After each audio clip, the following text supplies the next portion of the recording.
LCS New Orleans is Toast, one story told for 10 entire minutes. I'm reporter Lion. We're at episode 1. Stay with us. 17 p.m. on Friday, October 2nd, 1998, York County Control received an emergency 911 call from Outright Court in New Freedom, Pennsylvania. Calling from home, 15-year-old Zachary Whitman downstairs to find his 10-year-old Gregory Whitman on the laundry room nearly decapitated. The trial was peculiarly brief, and the only suspect convicted of first-degree murder and sentenced to life in prison without parole. So what happened that day? First of all, Zach had gotten sick and stayed home from school. He had left the key in the front door so Gregory could get in. We have a timeline of the events that transpired after school until Zach made the 911 call. Between 3:05 to 3:06, got off the bus a few blocks away from home. At 3:09, Greg Journey called the Whitman house. The phone was answered, but no one said anything on the other line. Then the answerer hung up. At 3:15, Aaron called again, but this time Zach answered the phone and said that Greg was not home yet. Then at 3:17, Zach called on 911. Listen to me a minute. Okay, you say you were upstairs and you heard a bang and that's it. Not a bang. Not a bang, you heard a loud noise. Just like suffering almost, like knuckling around. Yeah, and then I come downstairs and the door's shut and he's just lying there. Just lying there. As you heard in the 911 call, Zach said that he could see inside his brother's throat as if he was nearly decapitated. At approximately 3:25, the ambulance arrives on the scene. Finding Zachary in the garage on the phone, still talking with 911, police testified this blood was observed on his hand, sweatshirt, and telephone. At the time, Zach was believed to be in shock, telling everyone that he needed to call his mother. He was then interviewed by law enforcement. Multiple people then began to enter into the crime scene. 30 minutes later, a medic arrives and pronounces Gregory dead on site. An EMT then wiped Zach's hand with a towel, which was later used as evidence. Zach was then transported to the hospital for observation and was diagnosed with acute grief. A small pocket knife was determined to be the murder weapon. Only this is problematic, as the knife was a simple, flimsy pocket knife. As George Mathias, a knife expert, says, I'm paraphrasing here. Of course, the part of the throat that was cut is like a vacuum hose. With the pocket knife, the cut on George's throat would be borderline impossible to make before the knife snapped. Another point that Mathias makes is that a 300-pound man with adequate training would be able to overtake Greg and cut his throat the way it was cut up. However, Zach would most definitely not be able to do this, especially with the suspected murder weapon. Police never seemed to actually consult any experts on these concerns. They assumed that a slightly taller 15-year-old boy could do the work of a 300-pound man. This was blindly accepted, even though it was unrealistic. This is not the only thing that was overlooked. The route that the killer had to take in order to accomplish the murder of Gregory in the laundry room was far too difficult for a 15-year-old boy to accomplish. Carried him through here, carried him. Hopped over this gate, which is very difficult to do with someone in your arms. Greg certainly could not have hopped over that gate. This is our laundry room. When Zach found Greg was leaning more or less like this on the washing machine, and I don't know exactly his position because I've never been able to look at the photos. The state's case against Zach is shaky at best. Another point is that the state's case overlooked that with wardrobe sounds frivolous. You are probably saying to yourself, I assure you it's not. When the police arrived, Zach was wearing a sweatshirt. It was pale blue with a York lacrosse emblem on the heart. There were slight smudges of blood towards the bottom of the sweatshirt and splatters towards the arm regions. Splatters must seem like damning evidence that Zach was behind Greg stabbing him. And the blood from Greg's back was spraying upwards. It seems like a quick, reasonable assumption.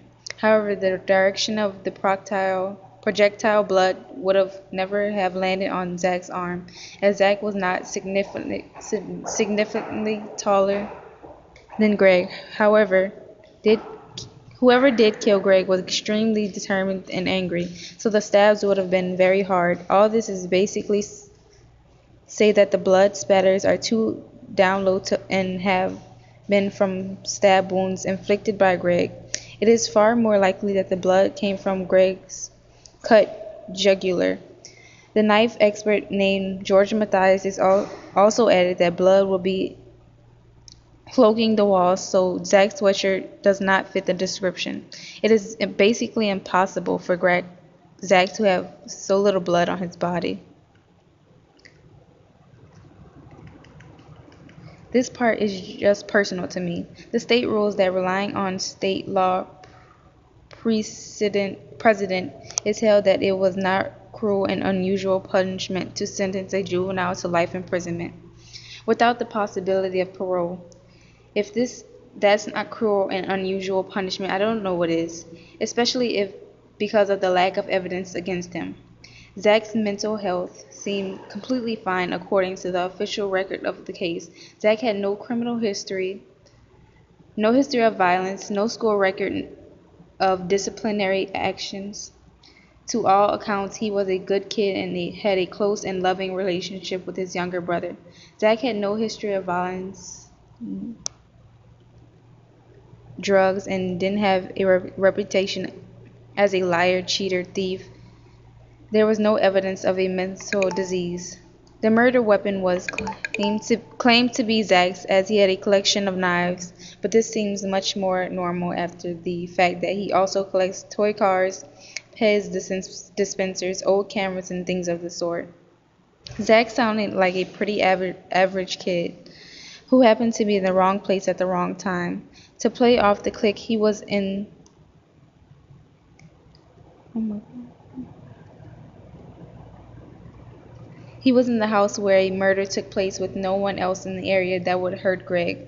Only this is what the state wants you to believe. In fact, a neighbor reported that a man was in a white van. He was driving around the neighborhood around 3 p.m. He looked confused as though he needed to go somewhere specific. This lead is never pursued, though would make far more sense for a grown man to see Greg and kill him than Greg's average kid type brother Zach. The state was apparently ignoring a lot of evidence.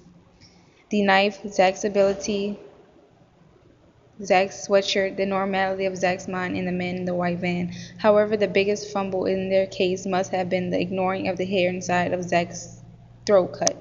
The hair was gray and not linkable to Zach's DNA. It would be nearly impossible for a gray hair to have fallen directly in one of the slits without it have coming from the head of the person that stabbed Greg. It is definitely not unreasonable to assume that the killer had a head of identical hair to the one in Greg's throat. This is clearly hard evidence that Zach was not the killer. However, in court, the hair was not mentioned by the state. They were ignoring what many call bad evidence, which disproves their hypothesis. This indicates that the state's case was not solid in the first place, because if it was solid, there wouldn't have left Zach's defense with anything unexplained, so we could be looking back and catching their mistakes. They would have explained everything, showing that Zach was definitely 100% their guy. The fact that they could not do so says we're not fully convinced in what it was Zach, but we need a conviction to rest easier. The purpose of this podcast isn't to superimpose our views upon you. All of us here at T.O.A.S.T headquarters are walking into this murder case with an open mind with no bias to either side or preconceived notions, meaning that we're giving Zach Whitman something that he never had, his innocence. In other words, we're presuming all suspects in this case innocent until proven guilty, and we won't throw out bad evidence. Instead, one episode week by week, your friends here at T.O.A.S.T will lay out the facts for you, let you decide on whether or not you believe Zach Whitman killed his 13-year-old brother. But I'm warning you now that it won't be easy. Though this special season will go through the one hell of a roller coaster made up of emotions and beliefs. Next time on T.O.A.S.T.